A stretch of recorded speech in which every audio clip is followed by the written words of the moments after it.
So this is the guide for Scrapper WvW Zerging. For the builds, it will be a full minstrel with mark runes and energy with transference. So you'll see that we have a pistol shield and a hammer.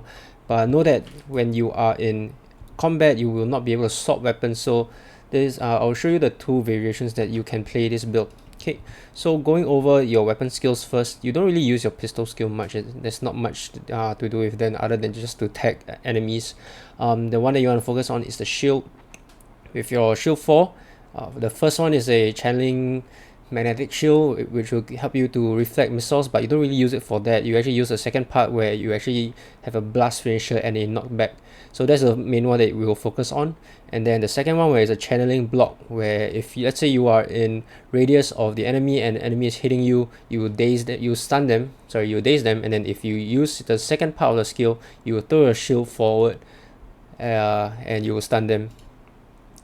And then over on your hammer build, your hammer set, you have your skill 2, which is the your wolf finisher, which will combo with some of the skills later on I'll share with you. And then skill 3 is just a skill that helps you leap forward. Sometimes if you do not use this properly and you have someone targeted, you might leap into the enemy alone and you might get blown up. So you want to be careful with using skill 3 and make sure if you want to use it as a movement skill to get away from enemies, make sure you don't target them. And then your skill 4 is another channeling skill, but in this case it will give you a channeling block, but in this case it will give you a barrier.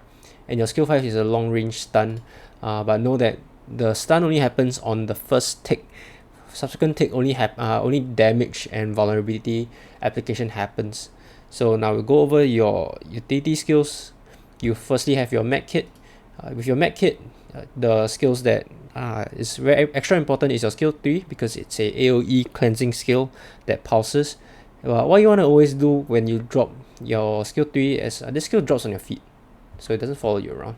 When you use this, you want to combo it with your infusion bomb, where it will blast a water field, which will give area healing. And then skill 2 is just another heal skill, and then skill 4 is another heal skill. A larger burst heal skill AoE around you. This is a cone where you throw bandages out, and then your skill 1 is just another heal spam. So you kind of want to use this as often as possible if you have nothing else better to do. And then you want to always combo skill 3 with skill 5. So that covers the med kit. Next up, you have your Purge Gyro. So this is the bigger one. With your Purge Gyro, if you're on the hammer set, you want to combo this with your hammer 2 for the wall combo. So what happens is it will send out cleansing bolts.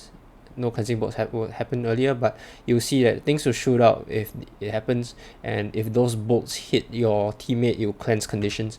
But if you're on your pistol shield set, when you use Purge Gyro, you want to almost always combo it with your shield 4, but make sure to double tap it so that you get the blast finisher.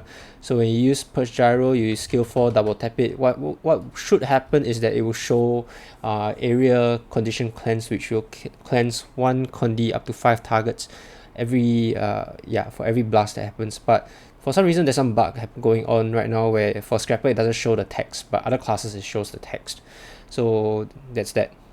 Next up, we'll go over your Elixir Gun. With your Elixir Gun, skill 1 and 2 you don't really pay much attention to it, it's not as important.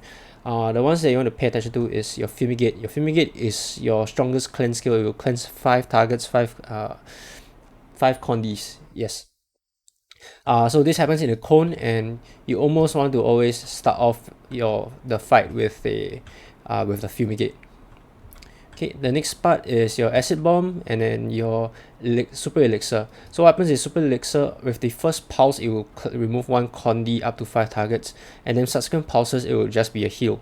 But what you want to take note is that it's a combo light field. And what you want to try to do often is you want to blast any light field so that you can cleanse more conditions. So what you want to do is you want to drop this, and then when you see acid bomb is actually a blast combo finisher, but when you use it you see yourself getting knocked back. So what you want to try to do is, as soon as you drop acid bomb, you want to drop bundle. For me, I have it bound to the key beside 1, and you kind of want to have some practice. So what you end up seeing is you want to use this and drop so that you don't get blasted back, as you've seen earlier. So this is something that you want to practice really well, because if you don't do this well and you use acid bomb by accident, if you're on top of a wall, you might get busted off the wall. Okay, next up for your last utility skill. This is pretty much flexible depending on what people prefer. For us, we use Bulwark Gyro, or the recommended is Bulwark Gyro. You can also use Blast Gyro for mic gen and the CC on it, or you can use Shredder Gyro, which will help you with which you can combo with your Purge Gyro, as Wool Finisher gives out the cleansing bolt when you have a light field. Yeah, this time around you can see that happen. But for Bulwark Gyro, if you were to take Bulwark Gyro, you want to almost always combo it with your Shield 5 or your Hammer 4, because if you are in a hotspot and you have this active, if what happens is whatever damage your teammates take, it will be transferred to you instead. But if you have the blocks on, you will not take the damage at all. So that's one thing you want to take note of. Yeah. So lastly, you have your Sneak Gyro. So the Sneak Gyro is one of the most important skills in World War Soul, as it gives your party stealth. And yeah, so anytime you hear commanders here say like Sneak Gyro or Gyros in 3, 2, 1, this is the one that they are talking about. You want to use this. And when you hear them ask for a blast, you want to use Shield 4. If you're not on the shield, then you don't have any blast sources. You could argue that you can use the acid bomb, but if you want to go for it, if you want to do it, do it. Otherwise, it's fine. Okay, so that covers your utility skills. Now we'll talk about your tool belt skills. First up is your personal heal skill, your F1. This heals the most if you're in deep trouble, or if your health pool is low. This is the one you want to use. Your F2 is tied to your Purge Gyro. If let's say you were to swap skills, your tool belt skills swaps off. So this is just another poison field. If you want to use this well, you want to use it on downed enemies, as if let's say they were trying to get Signet Mercy, it will negate the Signet pretty much, as it reduces healing up to 33%. Next up is your Healing Mist. With Healing Mist is your only stun break, so you kind of want to use this really wisely. And then you have your Defense Field, which gives you 3 stacks of step and gives you a dome that blocks missiles. And then lastly, you have your Function Gyro. If you use it on downed enemies, it will have like a gyro that will start channeling the finish combo, where it storms the enemy. Or if you use it on your teammate, it will start to revive as if you are personally there to press F on your teammate. Okay, so now we'll go over the important things to take note of when you're playing this class. Is that your main roles is to cleanse, heal, provide super speed. So firstly, to cleanse, the cleanse role, literally as it sounds, you want to cleanse as much as possible. Then your next role is to heal, but you don't really want to camp in your med kit 1 and spam 1. You really want to be able to rotate through all your cleanse skill well, and to keep them keep your cooldown as tight as possible, so that you can get the most cleanse out there. Okay, so lastly is super speed generation. So with this trait, Gyroscopic Acceleration, when all your gyro skills end, you will grant super speed. So the next part to the super speed is that when you grant super speed with this trait, you will grant quickness. So your F1 skill, it's a very big super speed skill. It gives yourself 12 seconds, but to your allies 5 seconds. One thing to note is that super speed has a cap of 10 seconds currently, so the 12 seconds doesn't mean anything. It will still be capped at 10. So with that in mind, you want to space out your skills. So other than your F1, all your other gyro skills, your F5, your Purge Gyro, your Bulwark, and your Sneak Gyro, they all grant 3 seconds super speed instead. So you don't really want to spam all your super speed skills and then you get overcapped on it. So you kind of want to space it out.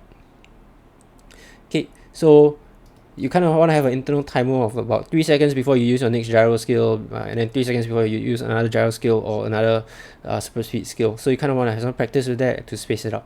One thing to note is that for your Purge, Bulwark, and Sneak Gyro, the super speed only applies at the end of the gyro. So you see, I will not get super speed. It has a duration of 5 seconds, and at the end of the 5 seconds, then I will get my super speed. But with your F5, it's pretty much instant, because function gyro is not a channeling skill, or it doesn't linger around or pulse. Once you put it down, it ends, so you get your super speed immediately. So those are some things to think about. And lastly, one thing to try to take note of is with this trait, Medical Dispersion Field. all the healing that you receive, you will give it to your allies. So if with your F1 skill, you can use it to heal your teammates as well, or with any other water field blasting area healing skills. If you heal yourself, you heal your teammates even more as well. And with Purity of Purpose, whenever you cleanse a condition, you will convert it to a boon. But with the recent nerf, there will be a 2-second internal cooldown with every cleanse converting into boons. So this is your Scrapper guide.